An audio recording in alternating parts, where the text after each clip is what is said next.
नवा अध्याय। भगवान शिव की यात्रा।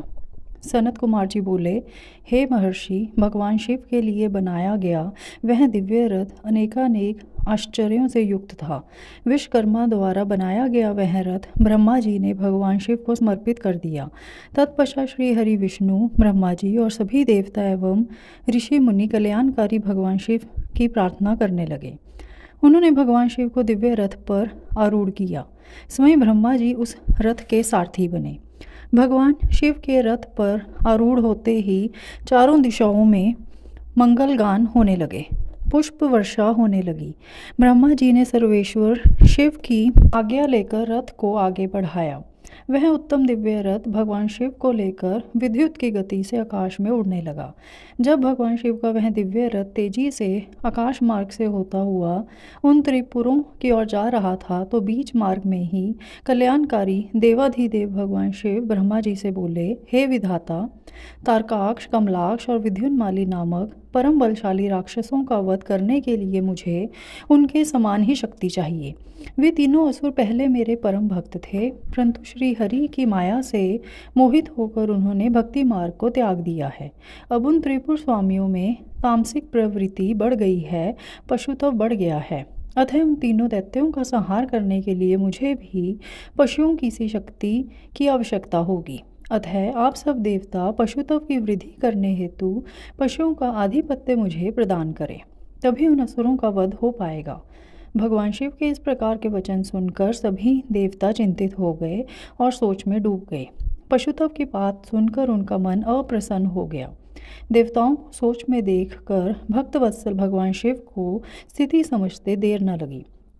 वे देवताओं की चिंता तुरंत समझ गए। देवताओं से भगवान शिव ने कहा, देवताओं, इस प्रकार दुखी मत हो, मैं तुम्हारे दुख का कारण समझ गया हूँ। तुम लोग यह कदापि मत सोचो कि पशुत्व से तुम्हारा पतन हो जाएगा। मैं तुम्हें पशुत्व से मुक्ति का मार्ग बताता हूँ। हे देवताओं, जो भी पवित्र मन और स्वच्छ निर्मल हृदय एवं उत्तम भक्ति भावना से दिव्य पाशुपत व्रत को पूरा करेंगे, वे सदा सदा के लिए पशुत्व से मुक्त हो जाएंगे। तुम्हारे अतिरिक्त जो मनुष्य भी पाशुपत व्रत का पालन करेंगे, उन्हें भी पशुत्व से मुक्ति मिल जाएगी। हे देवताओं, नित्य ब्रह्मचर्य का पालन करते हुए 12, 6 अथवा 3 वर्षों तक पाशुपत व्रत का पालन करने से सभी मनुष्य एवं देवताओं को पशुत्व से हमेशा के लिए मुक्ति मिल जाएगी और मोक्ष की प्राप्ति होगी। उसका कल्याण होगा, क्योंकि पाशुपत व्रत परम कल्याणकारी है। भगवान शिव के इन वचनों को सुनकर ब्रह्मा जी, श्री हरि विष्णु एवं सभी देवी देवता बहुत प्रसन्न हुए और देवाधिदेव भक्तवत्सल भगवान शिव की जय जयकार करने लगे। तब सब देवता प्रसन्नतापूर्वक अपने अभीष्ट कार्य की सिद्धि के लिए पशु बन गए। तभी से सदाशिव पशुपति नाम से जगत में विख्यात हुए। उनका पशुपति नाम अत्यंत कल्याणकारी एवं अभीष्ट की सिद्धि देने वाला है। उस समय भगवान शिव के स्वरूप को देखकर सभी देवता एवं ऋषिगण बहुत प्रसन्न हुए। तत्पश्चात भगवान शिव ने अन्य देवताओं के साथ त्रिपुरों की ओर प्रस्थान किया। उस समय सारे देवता अपने हाथों में हल, मूसल, भुशुंडी और अनेक प्रकार के अस्त्र शस्त्र धारण करके हाथी, घोड़े, सिंह, रथ और बैलों पर सवार होकर चल दिए। भगवान शिव की जय जयकार करते हुए वे आगे बढ़ते जा रहे थे।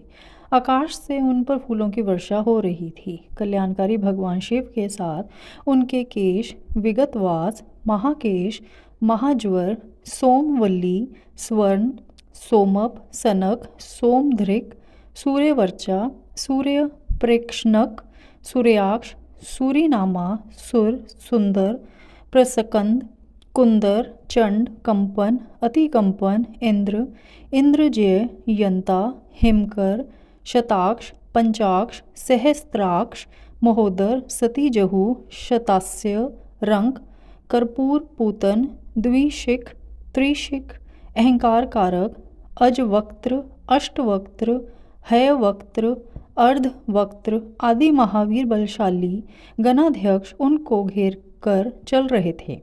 इस प्रकार देवाधिदेव भगवान शिव शंकर के साथ ब्रह्मा जी, श्री हरि विष्णु, देवराज इंद्र सहित अनेकों देवता, ऋषि मुनि, साधु संत भी अपने अपने वाहनों पर आरूढ़ होकर त्रिपुरों के स्वामियों व त्रिपुरों का संहार देखने हेतु उनके साथ साथ चल दिए।